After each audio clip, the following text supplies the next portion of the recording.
Esto es Artios, equipando obreros para la misión de Dios. Bienvenidos a una nueva edición del Ministerio Artios, donde tenemos un compromiso claro, una pasión que es la siguiente: multiplicar obreros para la misión de Dios. Este es el 10º video ya en cuanto al tema del exégesis, la correcta interpretación de la palabra de Dios. Enfatizamos el tema de la correcta interpretación bíblica porque aquí en Artios tenemos una convicción ministerial fundamental. Y es la siguiente: no existe sustituto ministerial para la palabra de Dios correctamente interpretada y aplicada. Por eso es que en este video vamos a hablar en cuanto a la interpretación de los géneros literarios bíblicos conocidos como poético y sapiencial. De eso trata este video. Y queremos empezar hablando de la característica principal de la poesía hebrea. La ventaja que tenemos con ambos géneros, tanto el poético como el sapiencial, es que ambos comparten esta característica fundamental de la poesía hebrea, la poesía que aparece en el Antiguo Testamento, y es que este tipo de poesía, a diferencia de la poesía nuestra moderna, no contiene rima, no contiene ritmo y no contiene métrica, pero su característica esencial fundamental es el paralelismo, mediante el cual una idea se repite de modo que la segunda vez se refuerza, contrasta o complementa la idea inicial. Básicamente en el paralelismo hay dos líneas y la línea de abajo complementa, repite o contrasta la línea de arriba. Vamos a ver algunos ejemplos al respecto que posiblemente lo va a hacer un poquito más fácil de comprender. Pero es importante recalcar que toda la poesía del Antiguo Testamento se caracteriza principalmente por este aspecto del paralelismo. Hay tres tipos principales de paralelismo. El primero es el paralelismo sinónimo, en el cual la segunda línea repite y refuerza la primera. Voy a dar algunos ejemplos. El libro de Job, capítulo 28 y versículos 14 y 15. Dice el verso 14 de Job 28. El abismo dice, no está en mí. Y dice el mar, tampoco está conmigo. Todo el capítulo tiene que ver con dónde se encuentra la sabiduría. Y en el verso 14 en particular, la primera línea de este paralelismo, la línea de arriba, el abismo dice no está en mí. En la segunda línea repite lo mismo. Estamos hablando del paralelismo sinónimo. Y dice el mar tampoco está conmigo. Mar sería paralelo con abismo y tampoco está conmigo sería paralelo de no está en mí. Siguiente verso, verso 15. No se dará a cambio de oro, ni su precio será a peso de plata. La segunda idea repite y refuerza la segunda. Un ejemplo más. Salmo número 2 y versículo 4. Todos estos son los libros poéticos y sapienciales del Antiguo Testamento. Salmo 2, 4. El que mora en los cielos se reirá. El Señor se burlará de ellos. Obviamente el Señor es el que mora en los cielos y se reirá, se repite en la idea de que se burlará de ellos. Un ejemplo más, en este caso la literatura sapiencial, el libro de Proverbios, capítulo 20, versículo 1. El vino es escarnecedor, la sidra alborotadora. Ninguno que por su causa yerre es sabio. Vino es paralelo a sidra y escarnecedor es paralelo a alborotadora. La segunda línea repite y refuerza la primera. Un último ejemplo, libro de Cantares. Todavía estamos en la literatura sapiencial del Antiguo Testamento. Capítulo 2, versículo 1. Yo soy la rosa de Sarón, el lirio de los valles. Una vez más, rosa y lirio serían paralelos. En el paralelismo sinónimo, la segunda línea repite y refuerza la primera. Pero también hay paralelismo antitético, en el cual la segunda línea es lo contrario de la primera. Por ejemplo, Salmo 1, verso 6, el último versículo del primer salmo, dice lo siguiente: porque Jehová conoce el camino de los justos, mas la senda de los malos perecerá. En este caso, la segunda línea es lo contrario a la primera y por eso se llama paralelismo antitético. Otro ejemplo, Proverbios, capítulo 10, versículo 1, dice lo siguiente: el hijo sabio alegra al padre, pero el hijo necio es la tristeza de su madre. La segunda línea es lo contrario a la primera, mientras que en la primera el hijo sabio alegra al padre, en la segunda el hijo necio es la tristeza de su madre. Un ejemplo más del paralelismo antitético, libro de Eclesiastés, otro libro también sapiencial del Antiguo Testamento, capítulo 4, versículo 6. Más vale un puño lleno de descanso que ambos puños llenos de trabajo y aflicción de espíritu. Obviamente la segunda línea es lo contrario de la primera. Eso es el paralelismo antitético, donde la segunda línea es lo contrario a la primera línea. Pero también hay un tercer tipo de paralelismo y es el paralelismo complementario. En este, la segunda línea extiende y completa la primera.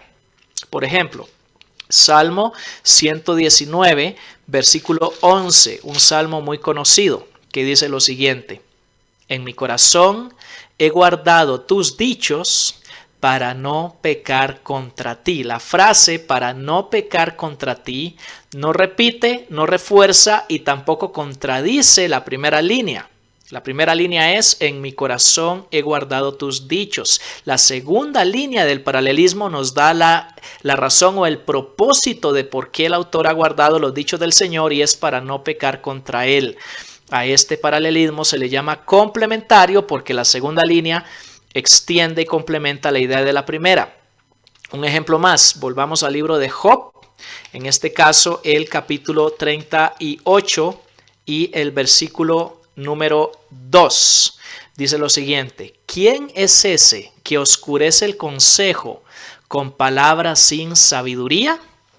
La segunda línea nos dice cómo la persona oscurece el consejo, en este caso con palabras sin sabiduría. Es un paralelismo complementario. Un último ejemplo, libro de Proverbios, capítulo 17, versículo 11. El rebelde no busca sino el mal. Un mensajero cruel será enviado contra él. La segunda línea, la que habla de el mensajero cruel, nos muestra cuál va a ser el resultado final de el rebelde. En el paralelismo complementario, la segunda línea extiende y complementa la idea de la primera línea. Estos son los tres tipos de paralelismo principal que contiene la poesía hebrea, la poesía del Antiguo Testamento, la que se encuentra en los libros poéticos y sapienciales. Paralelismo sinónimo, paralelismo antitético y paralelismo complementario. Ahora, ¿qué tiene que ver esto con la correcta interpretación bíblica? ¿Por qué es importante saber todo esto? Es muy importante porque todos los libros poéticos y sapienciales del Antiguo Testamento se escribieron de esta manera, y si queremos interpretarlos correctamente necesitamos saber cómo manejar el paralelismo, y la clave aquí sería interpretar ambas líneas de la expresión juntas, nunca separar su sentido. Tenemos que aprender a interpretarlas viendo la relación que se establece entre la primera y la segunda línea del paralelismo. Voy a usar un ejemplo en el Salmo 131 y en el versículo 1, la primera parte del versículo 1 del Salmo 131. Es una oración que David está haciendo a Dios y dice lo siguiente: Jehová, no se ha envanecido mi corazón, ni mis ojos se enaltecieron. Jehová, no se ha envanecido mi corazón, ni mis ojos se enaltecieron. Es obviamente un paralelismo sinónimo. Eso es lo primero que necesitamos observar. Corazón y ojos de alguna forma se relacionan y de la misma manera los verbos envanecerse y enaltecerse. Cuando yo estoy haciendo interpretación de este pasaje me doy cuenta que hay una correlación entre la soberbia de mi corazón y el enaltecimiento de mis ojos. Y si yo quiero realmente algún día ser libre de la soberbia de mi corazón, una de las formas en que debo hacerlo es trabajar con la altivez de mis ojos. Fíjense lo importante de entender este paralelismo, porque yo no puedo trabajar tal vez con mi corazón, pero sí puedo trabajar con la forma en que miro a los demás, y eso tiene que ver con la idea que transmite el Salmo. Si realmente quiero aprender a interpretar la poesía, la literatura poética y sapiencial del Antiguo Testamento, es fundamental que aprenda a interpretar los paralelismos desde la perspectiva de tomar juntas ambas líneas y nunca separar su significado. Muy bien, habiendo hablado del paralelismo como la característica principal de la poesía hebrea, la poesía que se encuentra en los libros que llamamos poéticos y sapienciales del Antiguo Testamento, quisiera dar ahora algunas recomendaciones para cada uno de esos libros que corresponden con estos géneros literarios bíblicos. La palabra sapiencial, por supuesto, se refiere a la literatura de sabiduría del Antiguo Testamento, los libros de Job, Proverbios, Eclesiastés y Cantares. Pero comencemos hablando primero del principal libro poético del Antiguo Testamento, el libro de los Salmos, el himnario del pueblo de Israel y el himnario también de la iglesia cristiana. En cuanto a la interpretación del libro de los Salmos, tengo 3 recomendaciones a modo de sugerencias. Primero, es importante leer e interpretar el salmo que estoy estudiando completo. Si estoy estudiando el salmo número 1, la correcta interpretación de ese salmo es leerlo e interpretarlo como una unidad de sentido. Cada salmo es una unidad de sentido. Si bien es cierto el principio de nunca sacar un verso bíblico fuera de su contexto se aplica a todos los géneros literarios y a todos los libros y pasajes de la Biblia, es particularmente importante en el caso del libro de los Salmos. No podemos sacar los versos que nos gustan fuera del contexto del salmo entero donde se encuentran. Repito, cada salmo es una unidad de sentido y si queremos interpretarlo correctamente hay que tomar el salmo entero y leerlo y hacer el trabajo de interpretación. No saque textos fuera de su contexto, particularmente en el libro de los Salmos. Esa es la primera recomendación. La segunda, debemos aprender a usar los salmos como modelos de oración. Si queremos aprender a orar, Dios nos ha dado el libro de los Salmos en su palabra, que está lleno de modelos de oración. Realmente tenemos que aprender a orar usando los salmos. Si leyéramos y estudiáramos y nos llenáramos más nuestra mente y corazón del libro de los Salmos, posiblemente la calidad de nuestra vida de oración sería mucho mejor. En esta etapa de mi vida, y de hecho durante algún tiempo ya, yo he venido orando el Salmo 131. Lo he tomado como una oración que le digo a Dios continuamente. Las palabras de David en ese salmo me las he apropiado y le digo: Señor, así como David oraba, yo también te pido que mi corazón no sea soberbio, que mis ojos no sean altivos, que yo no ande tras las grandezas ni en cosas demasiado sublimes para mí, sino que pueda yo aprender a calmar y a callar mi alma como un niño destetado de su madre. Así dice David: como un niño destetado está en mí mi alma. El último verso, David dice: espera, oh Israel, en Jehová desde ahora y para siempre. Yo le digo: Señor, que tu iglesia espere en ti desde ahora y para siempre. Yo he tomado el Salmo 131 como un modelo de oración porque tengo problemas con la soberbia y la altivez, honestamente, por eso lo hago.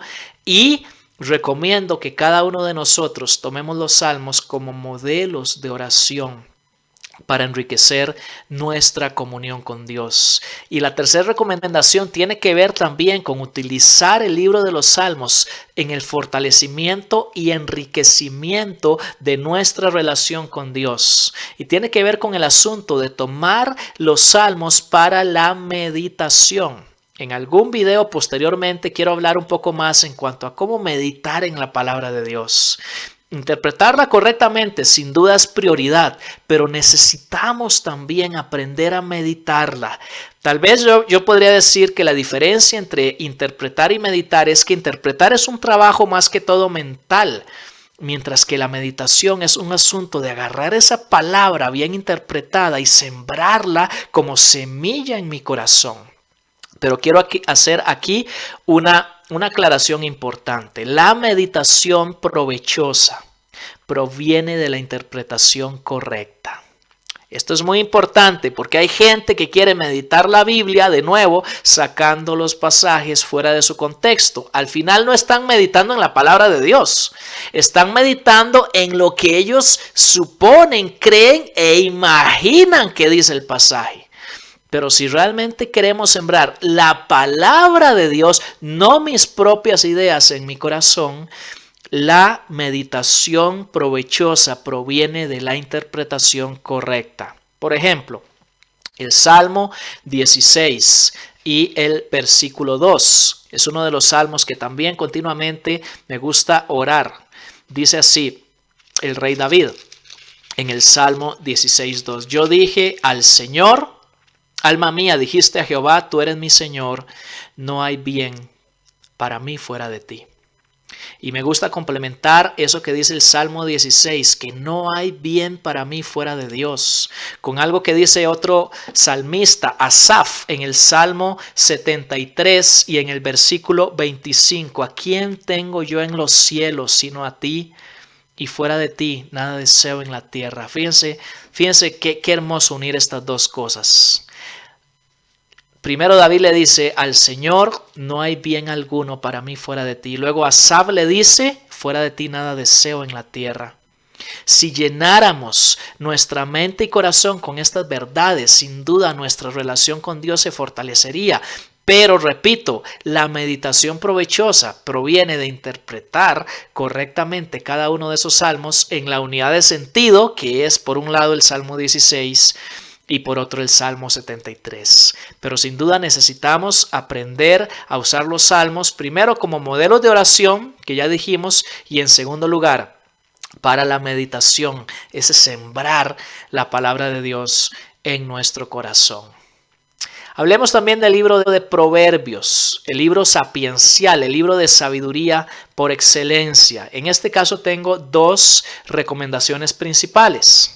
Y esto es muy importante entenderlo. La número 1, los proverbios no son ni reglas ni promesas. Son acerca de cómo la vida funciona ordinariamente. Pero, y es un pero importante, hay excepciones. La gente quiere tratar a veces los proverbios como si fueran promesas de Dios o reglas de vida de cosas que siempre van a pasar. Por poner un ejemplo, Proverbios 10, capítulo 10, versículo 4. La mano negligente empobrece, pero la mano de los diligentes enriquece. ¿Está prometiendo Dios aquí que toda persona diligente se va a hacer rica? ¿Está diciendo Dios aquí que todos los pobres son vagos?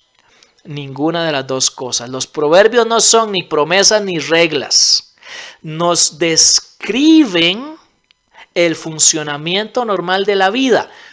Pero hay muchas veces excepciones a las cosas que dicen los proverbios. Hay personas que son muy diligentes y no se van a enriquecer, y por supuesto hay muchas más causas para la pobreza que no es únicamente la negligencia. Si recordamos este principio, vamos a estar más en el camino correcto en la interpretación de los proverbios. La segunda recomendación que tengo en cuanto al libro de Proverbios tiene que ver con el acercamiento temático que muchas veces es útil.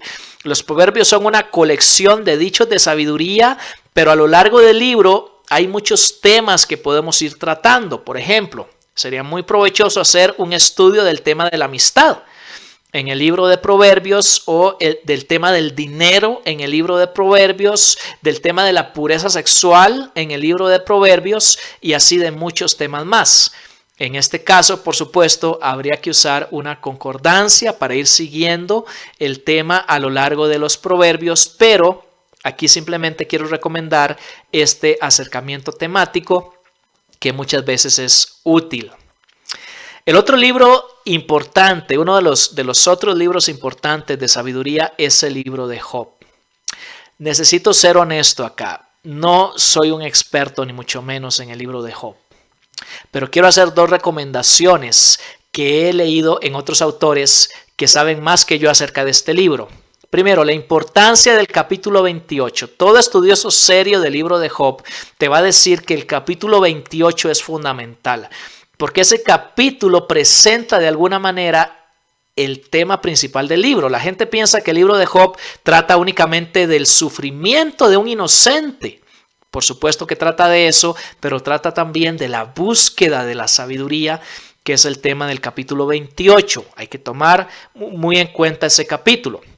Y la otra recomendación es considerar seriamente la evaluación divina en los capítulos 38 al 42 del libro de Job. Esa evaluación es determinante. Cuando al final del libro, después de toda la discusión de Job con sus amigos, Dios aparece y da la evaluación fundamental y definitiva, nos dice hacia dónde apunta el libro de Job y la resolución a los conflictos que el libro ha venido presentando. Toma muy en cuenta el capítulo 28 y los capítulos 38 al 42 si algún día te aventuras a estudiar el libro de Job. Eclesiastés. Tengo 4 recomendaciones en cuanto al libro de Eclesiastés. Primero, el tema principal del libro está en las frases repetidas. Vanidad de vanidades, todo es vanidad, no hay nada nuevo bajo el sol. Esas frases que se repiten a lo largo del libro de Eclesiastés nos dicen cuál es el tema principal. Segundo, la estructura del libro de Eclesiastés es importante. Hay 2 mitades en el libro de Eclesiastés, capítulos 1 al 6 y capítulos 7 al 12. Y hay que tomar en cuenta esa estructura cuando estudiamos el libro de Eclesiastés. Tercera recomendación, en cuanto a la primera mitad del libro, los capítulos 1 al 6, toda ella surge de la pregunta que el autor hace en capítulo 1, versículo 3. ¿Qué provecho hay para el trabajo del hombre bajo el sol? Esa es la pregunta fundamental que el autor quiere responder en los primeros 6 capítulos. Toda la primera mitad de Eclesiastés surge de 1:3. Por otro lado, toda la segunda mitad del libro de Eclesiastés apunta a la conclusión de capítulo 12, versículos 13 y 14. Entonces, la estructura, dividir el libro en 2 nos ayuda, porque entiendo que la primera mitad surge de 1:3 y que la segunda mitad apunta a 12. Capítulo 12, versículos 13 y 14, la conclusión del autor es temer a Dios, por supuesto, si ya has leído Eclesiastés. Último libro del que te quiero dar algunas recomendaciones, el libro de Cantares, es otro libro poético y de sabiduría del Antiguo Testamento. Primera recomendación, toma primero este libro como lo que es. ¿Y qué es? Es un hermoso canto al amor romántico y sexual en el matrimonio. Tómalo primero como eso y aprovéchalo, porque la Biblia tiene enseñanzas hermosas y fundamentales en ese libro que pueden fortalecer nuestros vínculos matrimoniales. Y la segunda recomendación es considera también la analogía que el libro presenta en cuanto a la relación entre Cristo y la iglesia. Pero debemos tomarlo primero, como decía antes, como ese libro que trata de la relación dentro del matrimonio.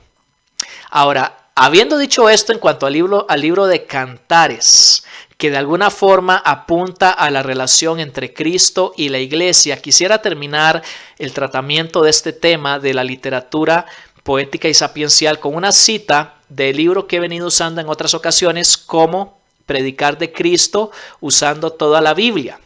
Y en este caso el autor dice lo siguiente: la mayor preocupación del predicador, nosotros podríamos decir del intérprete bíblico, debe ser predicar o interpretar el sentido del texto enfocado al objetivo de toda revelación bíblica, la persona y obra de Cristo. Y él pregunta: ¿puedo mantener mi integridad como predicador cristiano si predico un pasaje de la Biblia como si Jesús no hubiera venido? ¿Puedo cumplir con fidelidad mi llamamiento a predicar los textos sapienciales del Antiguo Testamento si no dejo en claro el hecho de que Jesús fue hecho nuestra sabiduría, de que sufrió por nosotros y que resucitó de los muertos para justificar todo nuestro fracaso por no vivir con sabiduría y rectitud como deberíamos? ¿Qué está diciendo el autor? Lo que hemos repetido en otras ocasiones: toda la palabra de Dios, toda la literatura poética y sapiencial del Antiguo Testamento apunta a la persona y obra de nuestro Señor Jesucristo. Por eso hay que aprender a interpretar correctamente esa literatura, y además, por la convicción ministerial que ya dijimos al inicio y ahora queremos repetir, no existe sustituto ministerial para la palabra de Dios correctamente interpretada y aplicada. Esto fue el Ministerio Artios. Yo soy Mauricio Acuña y que el Señor te bendiga.